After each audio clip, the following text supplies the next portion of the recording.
Assalamualaikum warahmatullahi wabarakatuh.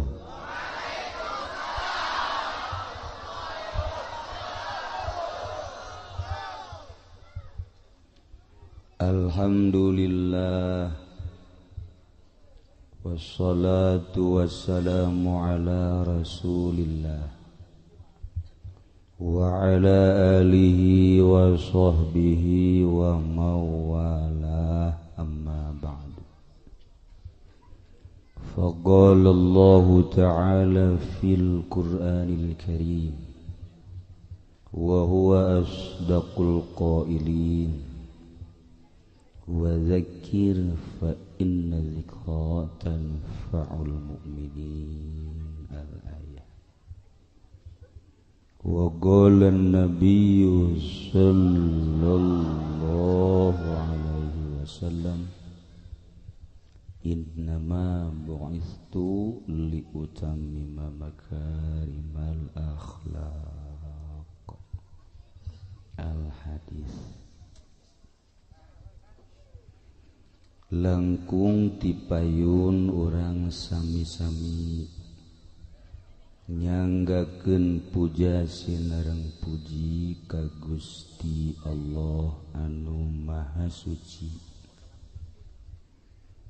nu parantos masihan tina rupa-rupa nikmat ka urang sadayana, terutama nikmat anu kacida pisan ageungna nyaeta nikmat iman sinareng Islam.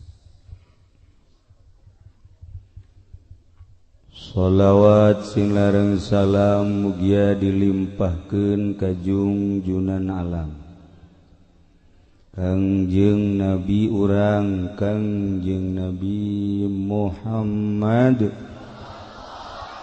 sallallahu alaihi wasallam, katut ka para kaluargina oge ka para sahabat-sahabatna rauh para tabi'in atba tabi'in al-mukarramun para alimil ulama, para asatid, para tokoh masyarakat, wabil khusus kakersana Abah Haji Din, Abah Haji Odam, oge Abah Haji anu dipengkereun simkuring, Abah sahagara Abah Haji Sawitra ta Sawitri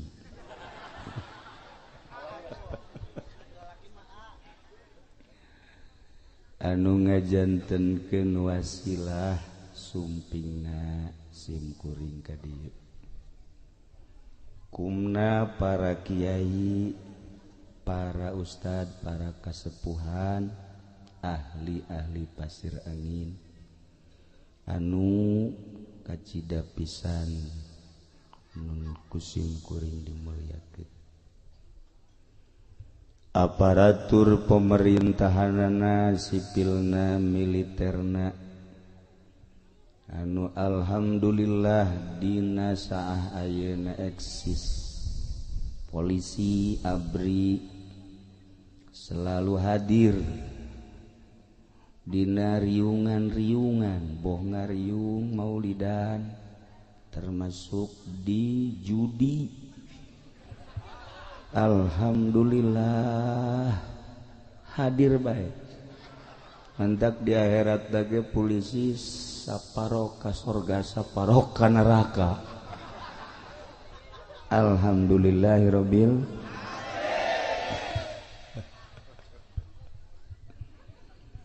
terakhir ka panitia penyelenggara PHBI.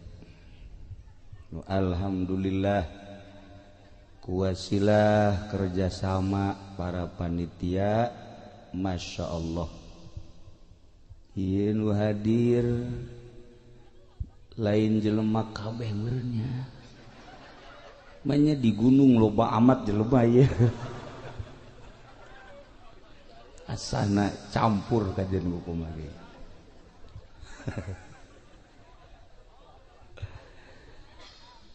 Simkuring nyangka di gunung mah paling ge 100-200. Ieu mah jelema ngarebu. Asana ahli kubur ge hadir bae. Lamun kadeuleu di dieu aya tah. Ngareneng supaya geus jadi mayit sebenarnya mah.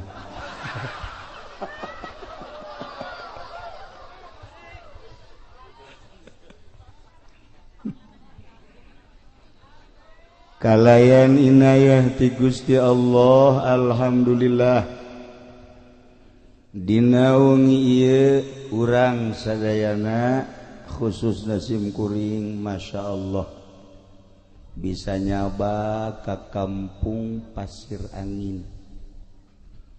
Baheula mah bejana be aya lembur Pasir Angin, aya Masjid Karuhun. Dikersakeun keur pemuda teu boga tak kabogo urang dieu. Dikersakeun jadi teu datang ka dieu. Meureun ondanganna lain ondangan cinta makhluk. Ternyata meureun ieu hadir ka dieu diondang ku Karuhun ahli Gunung Karang. Cinta maletik teh mah urusanana. Lah sapira cinta kawin anakan bereyak beres. Geusan tapi cinta ka para arwah ahli-ahli Allah ialah anu bakal manjang kekuatan keyakinan urang.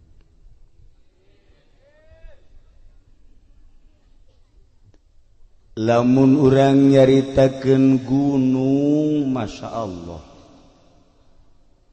Kangjeng Nabi Adam di sorga diturunkeun ku Gusti Allah ka India di gunung nu tertinggi di dunia terkenal dengan nama Gunung Himalaya.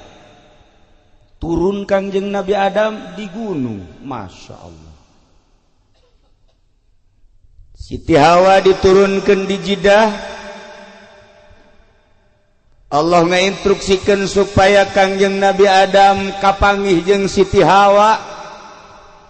Manusia kakarak 2 hari tak teu nyaho jalan Kangjeng Nabi Adam. Di mana eta istriku tercinta? Teu nyaho jalan. Kakaler ka kidul ka wetan ka kulon. Atuh di mana aja kakarak duaan dek nanyakeun ka saha. Bingung Kangjeng Nabi Adam. Tapi Masya Allah kersaning Gusti Allah ngutus malaikat Jibril alaihissalam. Jibril tuduhkeun Adam. Tuh Jeddah. Atuh malaikat Jibril mah gampang. Set turun Adam, yuk berangkat hiber atuh ka ditu. Babari. Oh jai horeng Masya Allah berangkat tidinya ke Muzdalifah. Di Muzdalifah geus ka Ambe langsung ke Gunung Arafah. Wah Siti Hawa geus aya di dieu. Langsung Kangjeng Nabi Adam Hawa. Oh Adam. Masya Allah mangkaning harita mapan can aya baju can aya samping teka caritakeun wallahu alam. Eueuh baju eueuh cara kieu ye eueuh. Eueuh. Atuh ai wani mah nyebut sataranyang olos. Tidinya pertemuan langsung ke Mekah. Imah tangga Kangjeng Nabi Adam jeung Siti Hawa di Mekah. Pangheulana negara anu dijieun imah tangga adalah Mekah. Masya Allah. Lain RRC, lain Moskow, lain Irak, lain Iran, Mekah. Kahiji. Ketika Kangjeng Nabi Nuh dakwah 1000 tahun.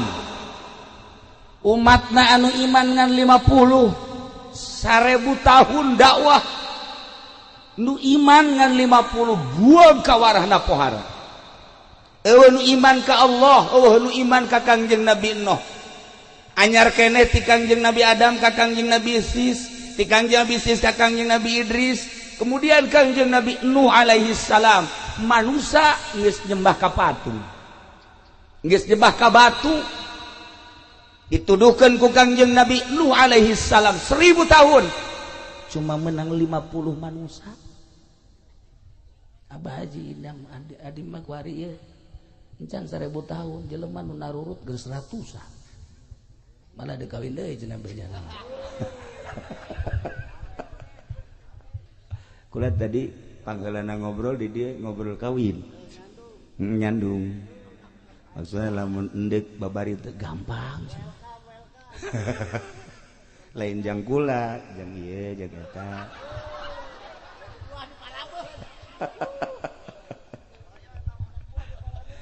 ngan urang dieuna embungeun. Kangjeng Nabi Nuh diinstruksikeun ku Gusti Allah, Nuh nyieun kapal. Nyieunlah Kangjeng Nabi Nuh kapal. Masyarakat kaget, Nuh nanaonan tolol teh jelema nyieun kapal mah nya di lembur. Kapal mah kuduna ge di laut. Ieu mah di tengah-tengah nagara nyieun kapal, cai ti mana diseungseurikeun. Gancang cerita da makajeun seungseurikeun ge ieu mah perintah Allah. Kangjeng Nabi Nuh dakwah ngajak lamun hayang salamat milu ka kapal simkuring lamun embung salamat dikerem bakal alah cai ti mana cak kaum Nuh mata ya tah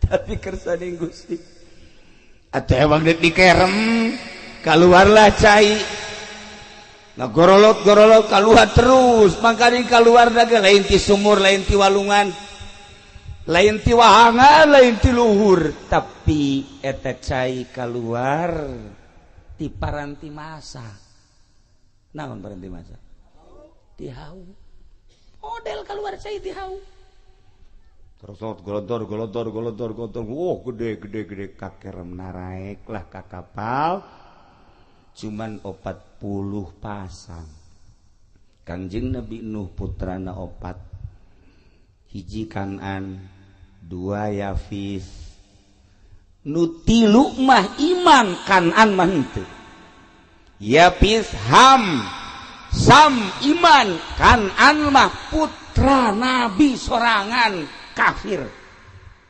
rahasia Allah subhanahu wa ta'ala angkleng-angklengan kapal Kangjeng Nabi Nuh morek nyaritakeun dongeng Kangjeng Nabi Nuh deuk nyaritakeun ge singgahna kapal Kangjeng Nabi Nuh dina Al-Qur'an dicaritakeun judi di Gunung Judi kuari dengan terkenal Gunung Ararat Turki geus kayahoan kuari geus kapanggih panjang kapal Kangjeng Nabi Nuh lebar kabunyu kapal Kangjeng Nabi Nuh lantaran aya di Gunung Judi Masya Allah geus ngabatu jadi batu di gunung mentak gunung boga sejarah panjang urang mun nyaritakeun tentang gunung begitu Kangjeng Nabi Musa deuk mukalama jeung Gusti Allah panggil ka Gunung Tursina Sinai wattini wazaituni watturi sinina wa hadzal baladil begitu simkuring ka Mesir harita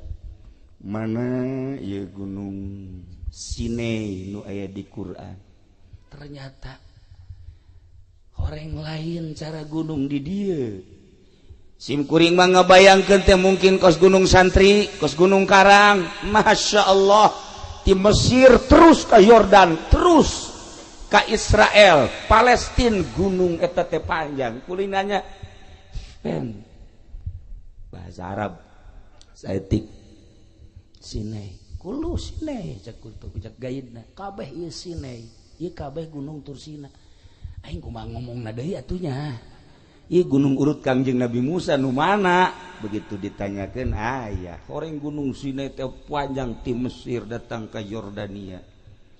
ngan aya hiji gunung urut mukalamah Kangjeng Nabi Musa alaihis ketika dipanggil ya Musa ikhla na'laik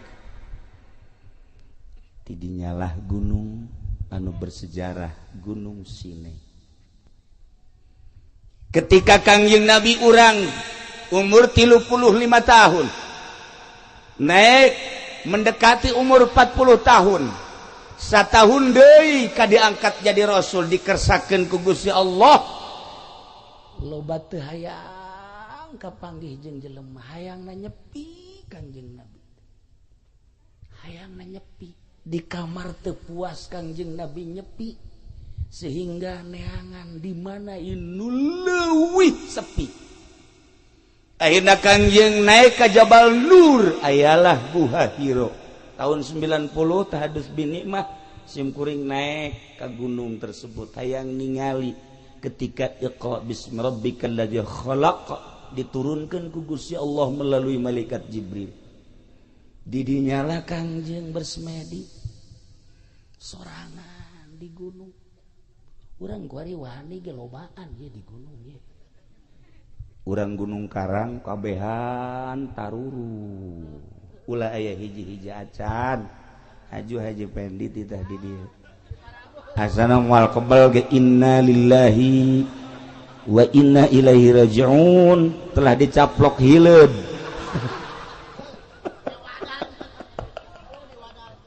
geus jasada modar emang teu sangar kitu Gunung Karang Masya Allah lain lah lagat nah ieu gunung sehingga Kangjeng Nabi bersemedi khalwah ibadah mantep ka Gusti Allah nu ngahalangan tafakur salat Kangjeng meja encan diinstruksikeun pas umur 40 tahun di gunung etalah turun iqra bismi rabbikal ladzi khalaq khalaqal insana min 'alaq iqra wa rabbukal akramul ladzi 'allama bil qalam 'allamal insana ma lam ya'lam. Gegeter Kangjeng begitu turun iqra ya Muhammad iqra ma ana biqari'in cek Kangjeng kuring mah teu bisa maca iqra ya Muhammad ma ana biqari'in kuring teu bisa maca iqra 3 kali iqra ma ana biqari'in ditangkep ku malaikat Jibril langsung dibacakeun iqra bismi rabbikal ladzi khalaq khalaqal insana min 'alaq sakumaha tadi Kangjeng malaikat Jibril naik deui ka langit Kangjeng Nabi turun ka handap dengan ngegeter diberi wahyu iqra bismi rabbikal ladzi khalaq di gunung turun Masya Allah lamun nyaritakeun tentang pergunungan begitu simkuring nyaba ka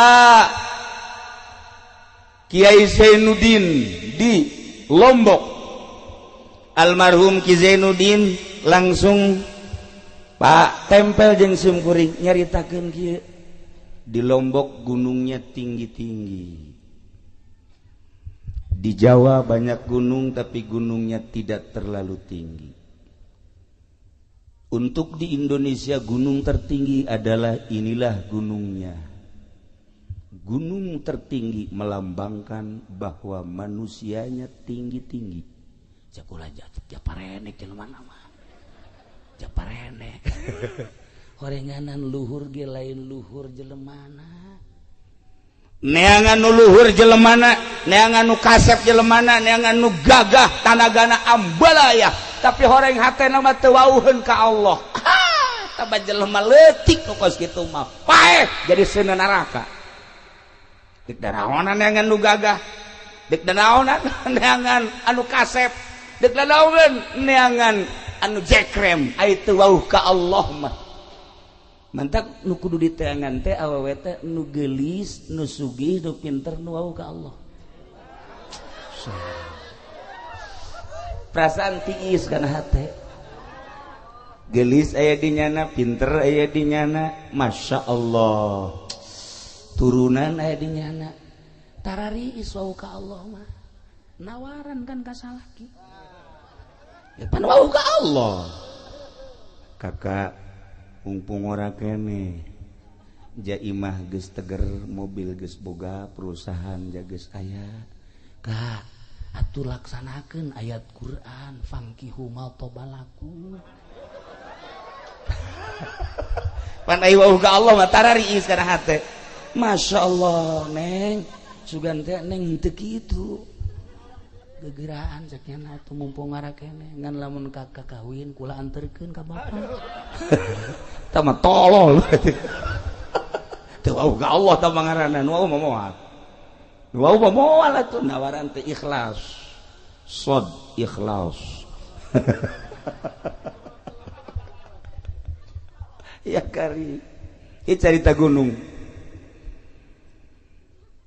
tahun 1526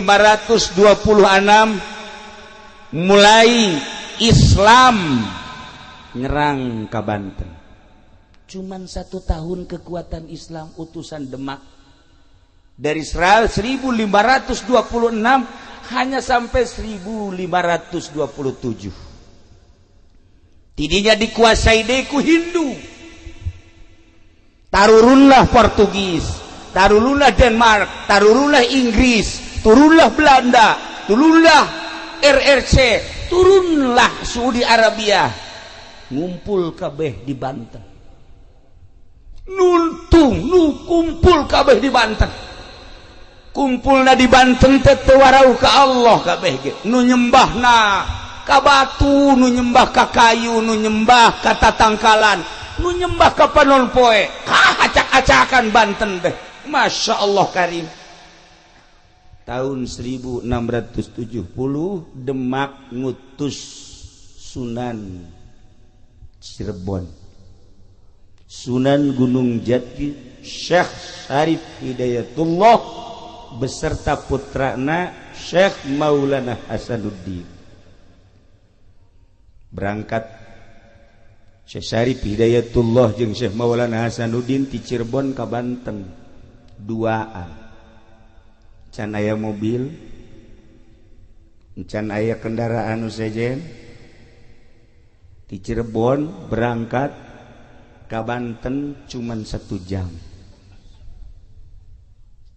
naik naon cenah kiai wallahu a'lam beja nama peureum doang aya babacaan la ilaha illallah mal dibacakeun ku si direkam engke aing mah teu bisa hiber sia bisa deui rugi aing moal kalenan ke ka Abah Haji beta bebejana teh moal ka eta mah kudu ojol jeung sapi sajam di Cirebon masyaallah kula mah naik mobil kula naik mobil aya aturan naik Avanza rada lambat naik Innova rada cepet kuari mah kebenaran naik Lexus cepet tapi naik Lexus ge asal dibarengan bae ku ieu angel. Pembawaanna ieu. Masya Allah, aneh kula ge. Mata kadang-kadang aya di bawah kumaha teu di bawah kumaha. Nu ukuran ditempuhna kudu 5 jam, ieu mah 12 jam. Bawaan berabe. Ieu be ieu urang ieu. Kuari ieu. Urang kan memperingati Kangjeng Nabi. Kangjeng Nabi mapan manusia terganteng, terkasep, terpinter. Ingat ke Kangjeng Nabi, kasep Kangjeng Nabi mah. Ingat ke Kangjeng Nabi, ganteng Kangjeng Nabi mah. Ingat ke Kangjeng Nabi, pinter Kangjeng Nabi mah. Ingat ke Kangjeng Nabi, segala-galana di Kangjeng Nabi. Jadi orang memperingati jelema nu ganteng jeung kasep. Kangjeng, barang leuleuh ka dieu, iya kari. Atuh akur teh akan perasaan ngadenge Kangjeng Nabi na Masya Allah leuleuh ka dieu hayang utah lamun leuleuh beungeutna tapi lamun leuleuh hatena leuwih kejam ya kali nah ieu Maulana Hasanuddin teh ka dieu duaan ka Banten disebut Banten Girang begitu ningali peradaban manusia, kekokohan, kebiadaban anu luar biasa. Kerajaan dikuasai ku 3 raja. 1 Raja Siwa, 2 Raja Darga, 3 Raja Brahma. Aya 4 terkecil Raja Ganesha. Masya Allah, buatan lain bantrak-bantrakeun. Munajat Syarif Hidayatullah jeung Syekh Maulana Hasanuddin kudu kumaha ieu. Demak dek ngutus bala tentara ulah waka moal menang. Cek Syekh Syarif Hidayatullah moal menang kajian kukuh ke kula munajat heula. Munajat Syekh Syarif Hidayatullah dalam munajatna titah ngadatangan Gunung Pulasari. Duaan datang kadinya naik. Begitu naik ternyata aya kerajaan di Gunung Pulasari, aya kerajaan lain lalagaan nu menguasai Banten teh Raja Siwa, Raja Darga, Raja Brahma, Raja Ganesha. Anu kekuatan-kekuatan gaibna tanding saat eta. Dek merangan Raja Brawijaya, dek merangan Raja Pajajaran, dek merangan Sungwanarajung kabeh ge tanding di dieu teh lain lalagan gagahna pohara. Munajat Syekh Syarif Hidayatullah begitu munajat deui titah naik ka Gunung Karang. Naik duaan ternyata antara Gunung Karang jeung Gunung Pulasari di dinya aya nu keur tapa. Tapa teh lain cara tapa budak kuari. Tapa make baju kerajaan, di dieu make mahkota. Ternyata kulila-lilana tapa eta mahkota teh geus dijieun sayang manuk. Manuk teh geus arendogan di dieu. Apa ieu ge pernah tapa harita keur hayang wahweh teh. Ieu teh sesa. Rada cager deui teh sesa ieu teh. Termasuk iya rada cager deh teh, rada cager. Nah iya aya pohon beringin. Jadi nyana akhirnya berlindung di pohon beringin di Golkar. Alhamdulillah. Ya calon neraka kene lah. Iya. Masya Allah. Didinya lah Syekh Syarif Hidayatullah menyapa ka jelema nu keur tapa. Begitu disapa, ditanya benta. Begitu benta adu kekuatan mata. Begitu adu kekuatan mata hudang. Hudang make adu kekuatan batin. Ternyata teu sakedeung. Sapoe, 2 poe, 3 poe, 4 poe, 5 poe, 6 poe, 7 poe kakarak tumbang eta nu tapa. Ternyata nu tapa ngaranna Brata Guru Sampang. Brata Guru Sampang eleh ku Syekh Syarif Hidayatullah. Tidinya langsung asup Islam. Begitu baca 2 kalimat syahadat, beres baca 2 kalimat syahadat, cik Brata Guru simkuring alhamdulillah menang hidayah ngan simkuring moal ilu campur tentang Gunung Karang, Gunung Pulasari jeung Banten. Simkuring mah erek indit ti dieu ngahiyang tah. Didinya Syekh Syarif Hidayatullah nitah cicing ka putrana nu ngaran Syekh Maulana Hasanuddin. Hasanuddin maneh tapa tah di dieu di batu ieu. Batu ieu ngaranna Watu Gigilang. Hartina Watu Gigilang teh batu anu harerang. Warna batuna semu rada kemerah-merahan. Segi 4 batuna dengan disebut cek urang Banten mah pancawarna. Mun hayang nyaho ieu batuna teh. Lain dibikeun. Ieu asal ka Banten dipake ieu batu ieu mah asal teu ka Banten henteu. Ulah sambarangan.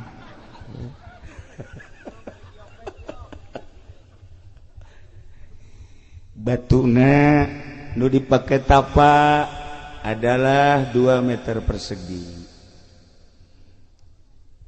Syekh Maulana Hasanuddin tapak di dinya sapoe 2 poe 3 poe teka caritakeun sababaraha poena ngan sakieu doang amatna Syekh Syarif Hidayatullah anjeun tapak di dieu hiji datang ka ulah aya nu di aku satungtung maneh aya keneh nu di aku maneh moal bisa ngalehkeun raja-raja Banten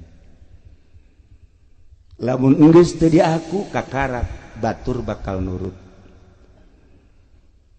aya cai ulah di aku aya angin ulah di aku aya batu ulah di aku aya cacaang ulah di aku andai kata aya reungit nempel ulah dikukubahakeun lantaran eta reungit ulah di aku aya nu boga cai aya nu boga angin aya nu boga reungit aya nu boga orai aya nu boga hewan-hewan kabeh nu aya di dunia ieu terutama nu ngageugeuh di Gunung Karang aya nu boga ketika maneh geus teu ngaku kana sagala rupa nu aya di alam dunia ieu kabeh bisa dipergunakeun jang perang maneh tapat teh sakitu bae teh sok cirina di mana-mana ieu batu geus bisa ngangkat berarti maneh geus lulus lain-lain bantrak-bantrakeun tapa dek perang teh tapa heula kuari mah dek demo dahar mah lulu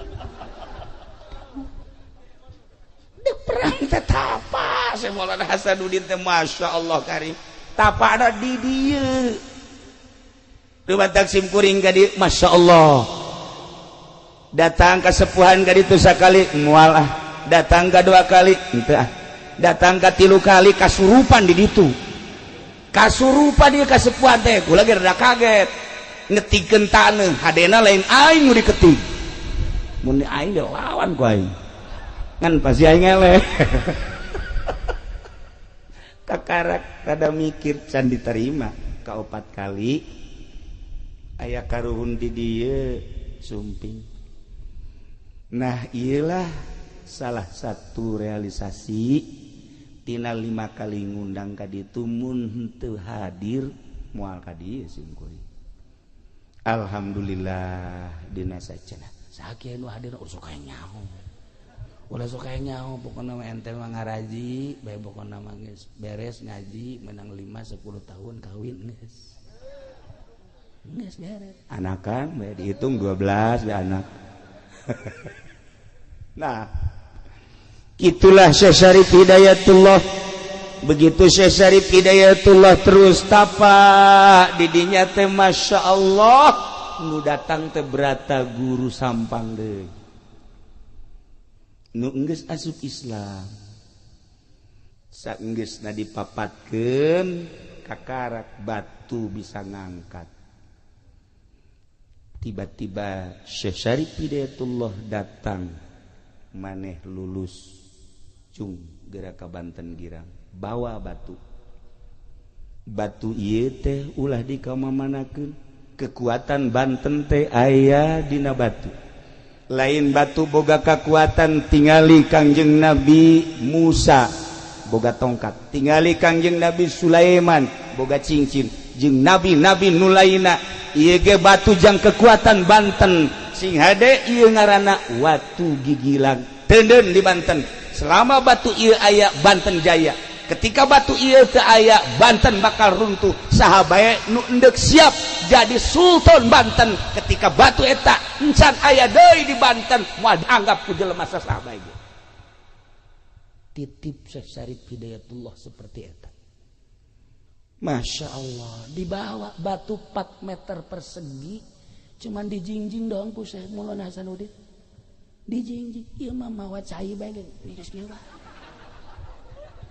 geus eueuh naonan ieu mah nu mantak hampir diusir ku pamajikanna ge cak nya geus teu berguna ieu hirup la faidata wa faidah itu faedah hirup Masya Allah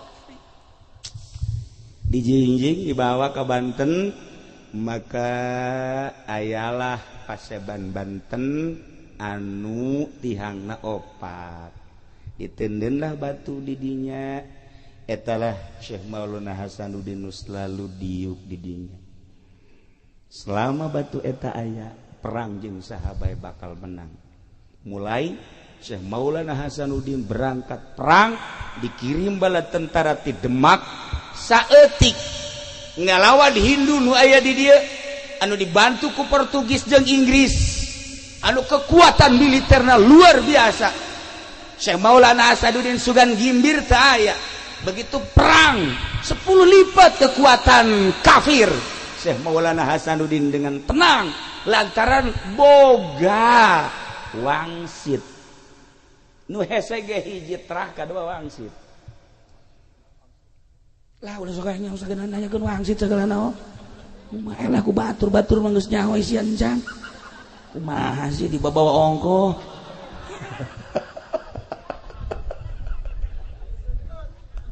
Aduh, Masya Allah.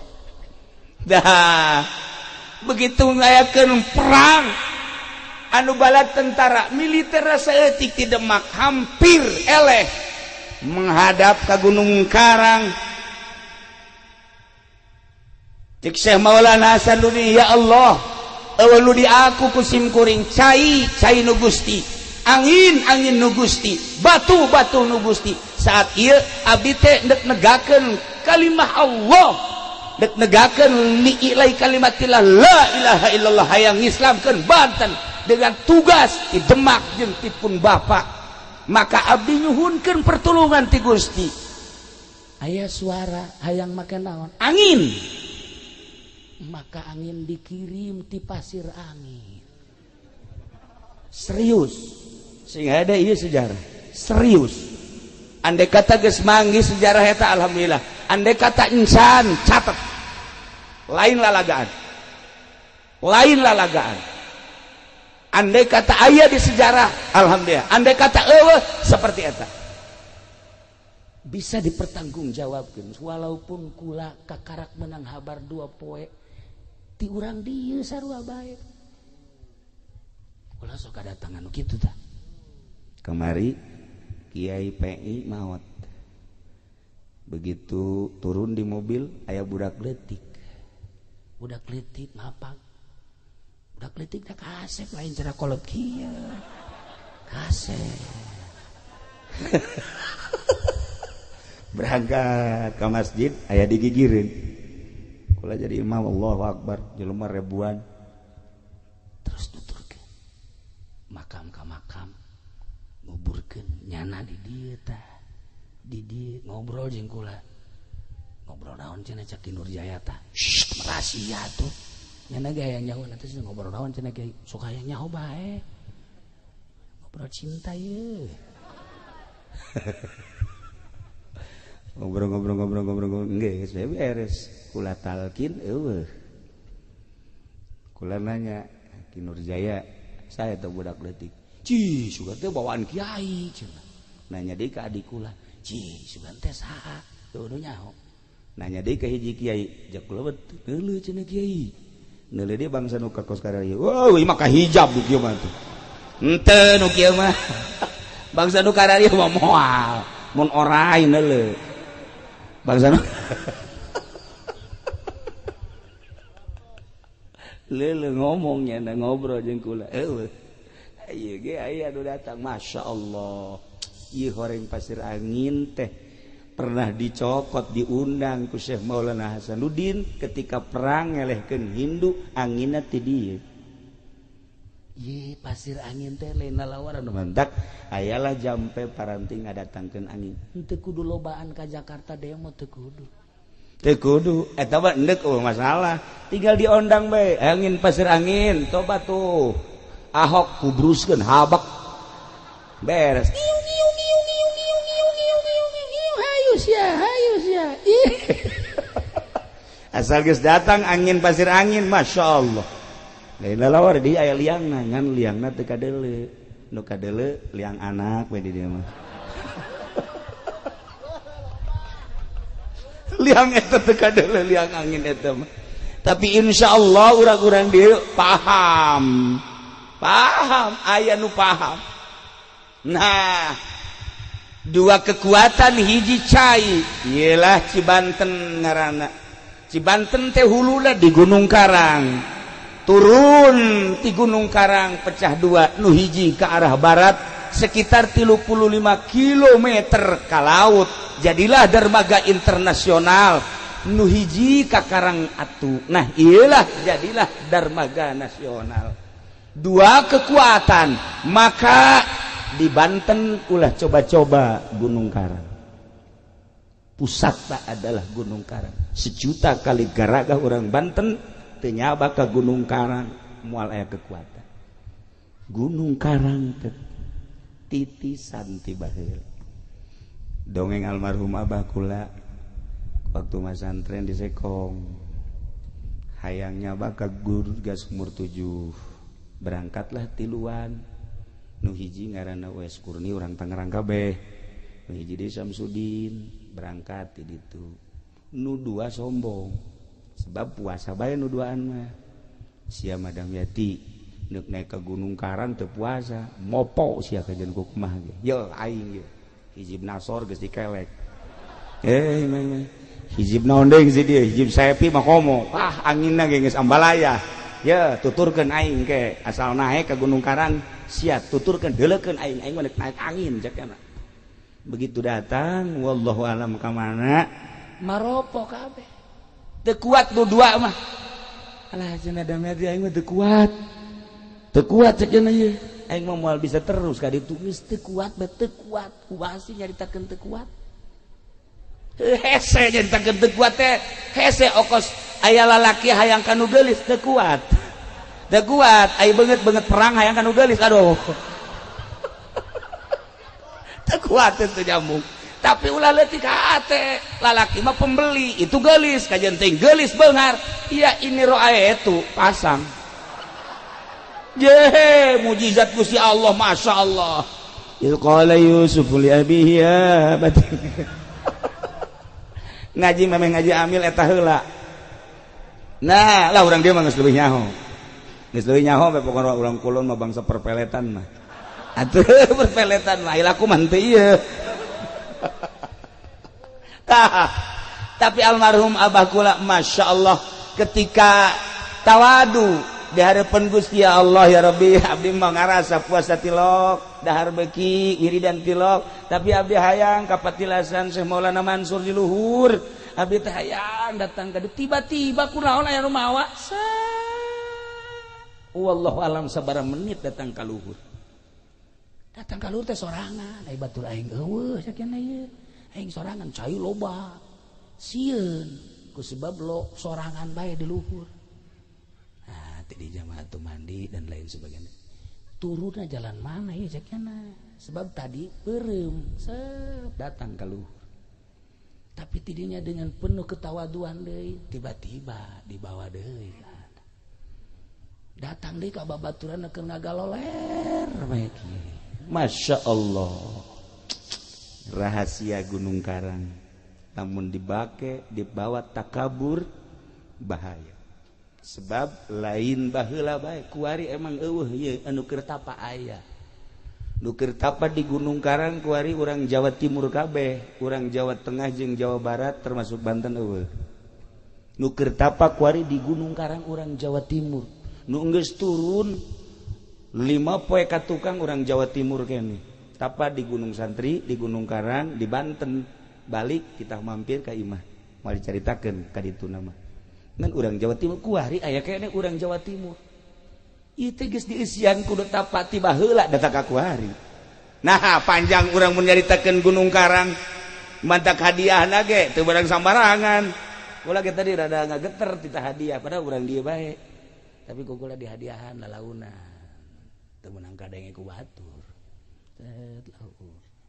oh geus hadiah berata guru teh aya bae. Nah, iyalah Banten. Masya Allah, cai bisa digunakan jang perang di dieu mah. Ulah sambarangan angin bisa digunakan jang perang. Ngan hese de kunci, nu hese ge eta ngadatangkeun angin kumaha. Lamun salah ngadatangkeun angin, lain bisa pake perang, nyanana kena tsunami. Ieu pernah yang ngundang angin. Pernah ngajeledag. Pernah dibawa ke Grogol saya pikirnya. Itulah para jamaah muslimin wal muslimat rahimakumullah. Ieu Banten mengenai tentang Gunung Karang jeung Gunung Pulasari. Ieu batu anu aya di Banten tersebut dipindahkeun ka Surakarta. Surakarta Jaya dipindahkeun deui ka Banten. Ketika Banten ngangaranan angin, di ngaranan lah angin teh ku ngaranna opat. Pangeran Kidul, Pangeran Kaler, Pangeran Kulon, Pangeran Wetan. Dipakailah ngarat salah satu opat incu daripada Syekh Maulana Hasanuddin. Eta teh julukan ngaran angin. Angin Kidul, angin Wetan, angin Kulon, angin Kaler. Nah, lamun endek coba-coba ngundang angin tersebut, apa ti Kaler, apa ti Kidul, apa ti Kulon, aya bahasa tertentu. Aya keneh karuhun urang di dieu insyaallah. Anu lamun huru-hara gede bakal tarurun ti Gunung Karang. Mudah-mudahan karuhun urang masih keneh ningalikeun urang. Mudah-mudahan karuhun orang masih deudeuh jeung nyaa. Neuleu ambalaya anak incuna beuh ieu geus teu puguh arah. Mana nu bener mana nu salah geus teu puguh arah. Carita partai dikemas siga bener padahal jerona ambalaya. Carita organisasi siga bener dikemasna luar biasa bagus. Ternyata jerona bok-brok. Pondok pesantren kadeluna bagus dikemas berbagai ngaran pondok pesantren, ternyata jerona masya Allah selama hubud dunia moal beres, karuhun bakal ngutuk. Gila Gunung Karang.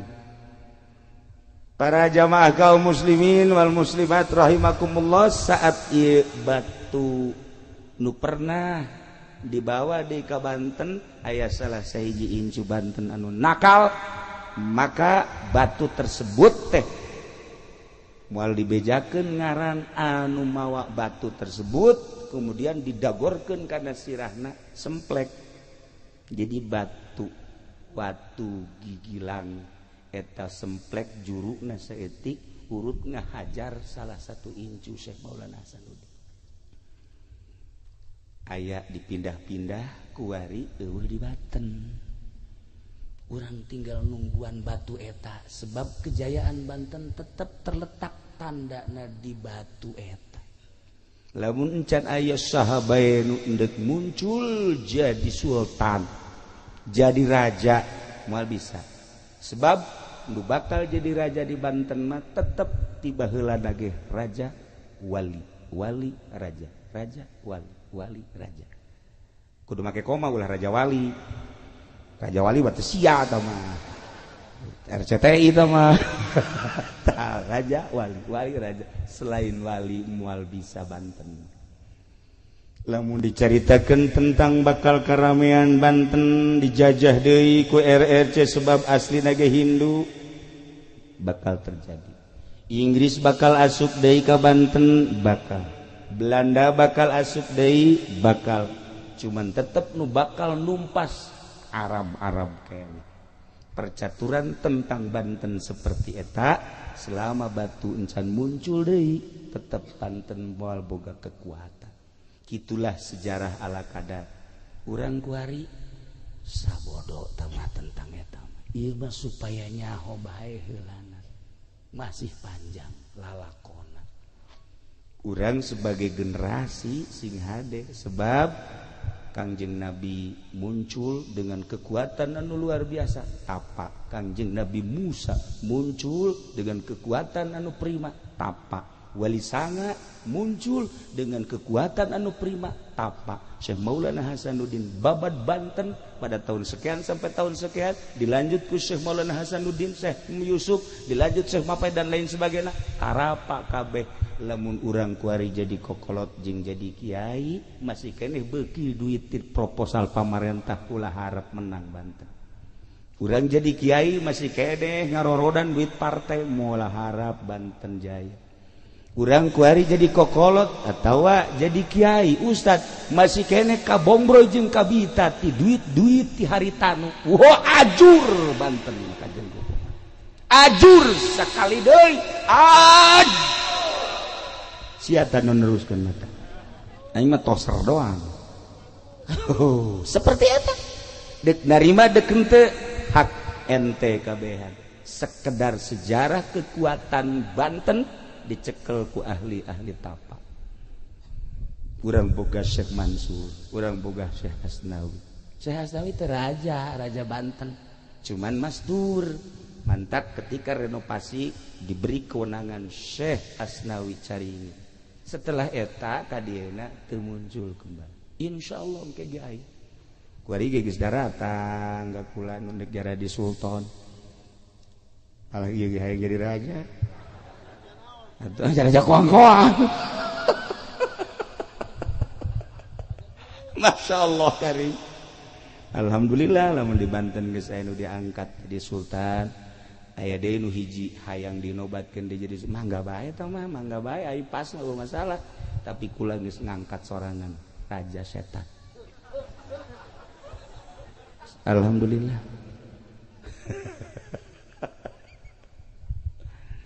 Kanjeng Nabi diutus ke alam dunia teh sakumaha tadi inna arsalnaka syahidan wa mubasyiran wa nadhiran wa da'iyan ila Allah wa sirajan bi idnihi wa sirajan munira ilain lalakon bantrak-bantrakeun hiji syahidan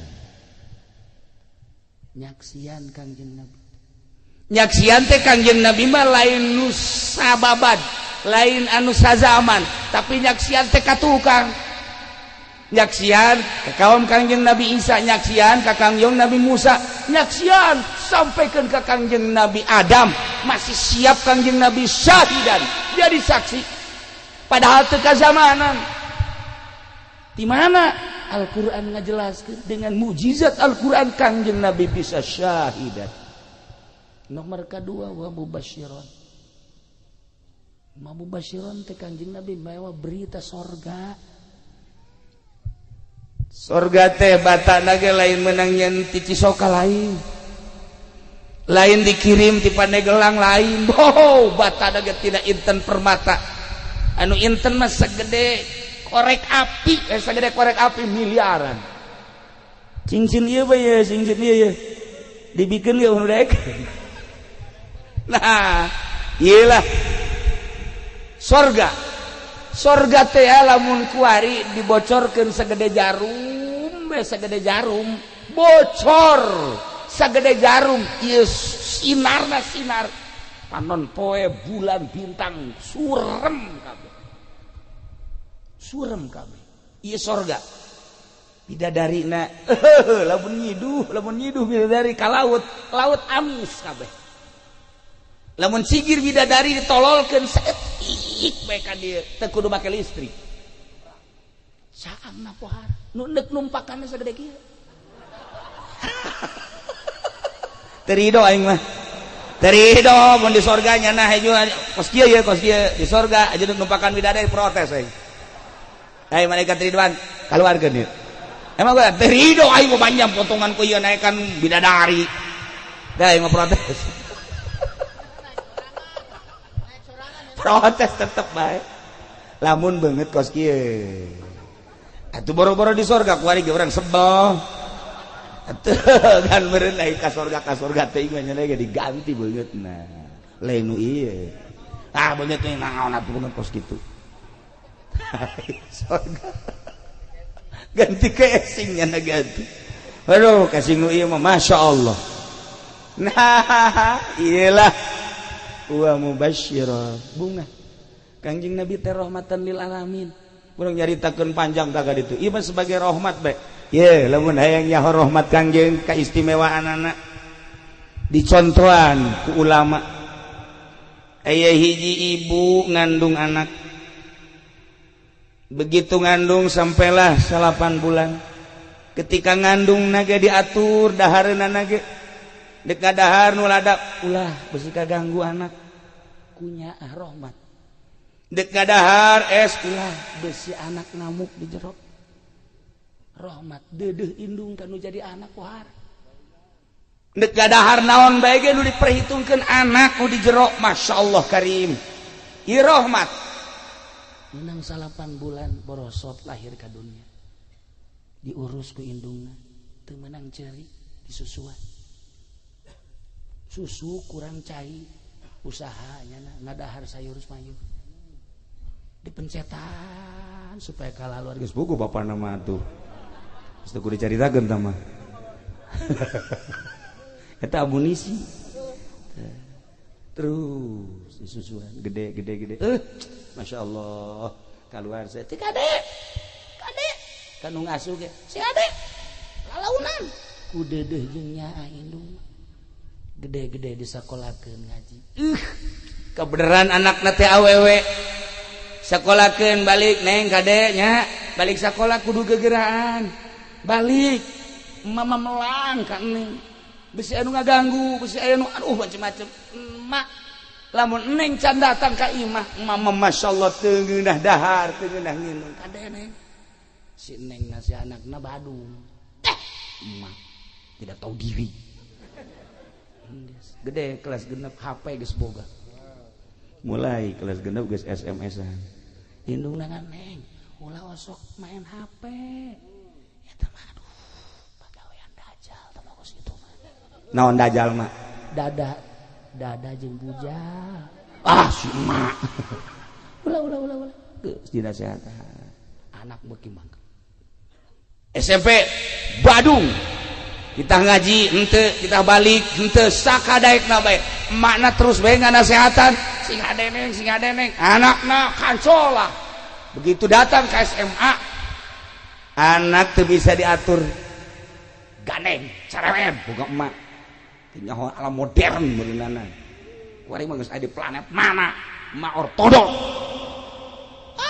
hatena geus pohara jasa ka indungna geus mal kebal deui racun ku aya bener diracun emak diracun ngan diracuna lalaunan ke batuk ke bengek racun menang 2 poe racun deui mana geus oho-ohoan batuk bebas hirup hayang bebas hirup lantaran batuk ngehkeh bae otomatis kan ke dokter begitu ke dokter periksa ku dokter hasil visum dokter ternyata terjangkit racun mak cek dokter ibu mah ini kena racun itu siapa yang racun coba panggil anaknya tanya begitu tanya dengan kelihayan pertanyaan polisi nu nanya ternyata ngaku bahwa si neng nu ngaracun masya Allah cek polisi ibu karena ini anak telah meracun ibu dan meracunnya adalah terencana maka sama dengan akan membunuh ibu dengan direncana tidak ada lagi kecuali harus dibunuh kumaha ibu kudu dibunuh apa ente? Terserah teh geus jahat-jahat teh. Cuman pelaturan harus tanda tangan. Harus tanda tangan. Bahwa anak harus dibunuh melalui tanda tangan ibu. Ibuna nu keur muriang dibere selembaran untuk tanda tangan pembunuhan anak. Dibere pulpen. Tanda tangan cek polisi. Anak akan segera dieksekusi. Bunuh. Begitu dek tanda tangan ragag pulpen polisi itu anak abdi masa sih ku abdi dihamilkeun ku abdi dilahirkeun ku abdi diasuh ku abdi dididik lamun sampai abdi ngabunuh anak moal abdi kajen teuing anak dek ngabunuh ibu masalah tapi kudu abdi ngabunuh anak moal polisi geus tah urusan abdi sampai hati kudu abdi tanda tangan dibunuh moal eta rahmat seorang ibu tidak mungkin akan membunuh anakna ieu rahmat anu gede jasa Kangjeng Nabi mah leuwih tibatan indung nu tadi rahmatna ka umatna bayangkeun nya anak Kangjeng Nabi ketika orang dipanggil seorang-seorang ditimbang amal, panggil Haji Pede. Begitu didelep salatna kurang bagus, komo husu eueuh jasa.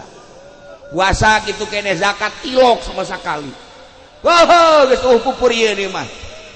Cek malaikat ieu bae kudu digusur ka neraka. Cek Kangjeng Nabi ulah waka dikanarakakeun kos kieu-kieu ge nyana pernah maca salam, pernah maca sholawat di hatena aya ngaran aingan cek Kangjeng Nabi. Geus ulah dideuleuh Haji Pendina emang nyana mah suluh neraka. Tapi nu dideuleuh Muhammadna. Ku deudeuh jeung nyaahna Kangjeng Nabi. Lamun cacak-cacak Kangjeng Nabi polisi mah kuabeh ka neraka. Ka neraka atuh bisa beuleun masyarakatnya polisi mah. Atuh mana polisi pigeunaheunana coba ge urang teh motor tangkap ku polisi. Eueuh SIM tilang. Mantak naon sih jawau, Pak? Sekali-sekali nanti harus hati-hati ya. Suratnya bawa, SIM-nya bawa. Udah dah, sekarang mah karena saya kenal dengan Bapak, udah saya ampunin. Aya nu polisi kos gitu. Di mana aya polisi kos gitu? Polisi kos gitu mah disembah wae. Nyana mah ka adina ge nangkep we ka Adi. Adi ditangkep, bapana ge ditangkep we bego jasa. Tapi di akhirat tetep ka surga polisi ge. Lamun osok maca sholawat. Polisi begitu diseret ku balikat Malik. Dibawa ka mana eta? Iya polisi. Kaheula polisi umat anjeun. Coba bareng di deuleu. Waduh Tito ya. Nah. Tapi wala-wala diseret. Sebab aya maca sholawatan cek Kangjeng Nabi. Hargai kaula. Leuwihnya akibatan indungkan menjadi anak. Kangjeng Nabi mah leuwihnya ulah waka dikanarakakeun ulah. Geus hargai ieu. Hampir ka surga kabeh urang mah rahmatan lil alamin. Masyaallah komo urang atuh ieu. Polisi lain abri lain sugih henteu. Ya ka surga lah. Jangan lolobana ka neraka mah nu sugih nu teu zakat cara si eta. Atuh. Polisi anu kejem henteu aya nu teu kejem mah. Abri anu kejem aya gorega abri teh ya abri teh. Baheula kieu mah lulu Bang. Wari bareng ngaji ka Cilongok sadar nya. Alhamdulillah. Iya insaf ya. Sesosokna lain lalagaan tuh. Baheula mau cek. Wari mah aman ya. Sorga ada apa ya, tenang ya Pak. Iya. Udah nanti dilempar sama malaikat, jangan jatuh aja ya. Ya Karim. Nah iya urang teh akan diuk di dieu teh harapanna hayang menang rahmat Kangjeng Nabi Muhammad sallallahu alaihi wasallam. Ngandelkeun salat urang pimanaeun, ngandelkeun puasa urang pimanaeun, ngandelkeun zakat urang pimanaeun, haji urang pimanaeun. Salat ka salat tapi kan kaayaan salat urang kos kieu paingan Kangjeng Nabi ngasupkeun manusia, ngasupkeun umat ka surga lain ku amal tapi ku rahmatna ku fadlna. Masyaallah menta kurang kumpulna di dieu mudah-mudahan urang kasorot ku rahmat Kangjeng Nabi Muhammad sallallahu alaihi wasallam. Kangjeng Nabi emang maot atuh henteu. Boro-boro Kangjeng para aulia Allah ge teu maraot. Emang ieu dihadu hadir di dieu emang jelema kabeh atuh lain. Maksudna jelema nu hirup atuh nu gaib ge atuh araraya. Hirup teh da deui ngarembang. Hadir komo Kangjeng ketika disalaman. Assalamualaikum ya Rasulullah. Kangjeng atuh ngajawab alaikassalam. Saha sieun salam? Urang maca sholawat. Allahumma sholli ala sayidina Muhammad wa ala ali sayidina Muhammad. Kan lamun ikhlas bagus kaseungit ka ambeuna ku Kangjeng. Lamun urangna kotor, datang mah datang kan bau. Malaikat kan gitu malaikat. Urang membaca Quran di jero hate, urang maca Quran keluar, maca zikir di jero hate.